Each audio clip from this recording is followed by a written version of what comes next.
చిత్తూరు జిల్లా మదనపల్లిలో young rebel star Prabhas జన్మదిన వేడుకలు ఘనంగా నిర్వహించారు. అభిమానులు ప్రభాస్కు పుట్టినరోజు శుభాకాంక్షలు తెలుపుతూ కేక్ కట్ చేశారు.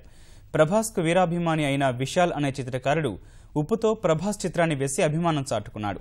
2 టన్నుల ఉప్పు, 60 కేజీల రంగులు ఉపయోగించి 6000 చదరపు మీటర్ల విస్తీర్ణంలో బాహుబలి రూపాన్ని గీశాడు. ఆ చిత్రాన్ని తిలకించేందుకు ప్రభాస్ అభిమానులు, ప్రజలు భారీగా తరలివచ్చారు.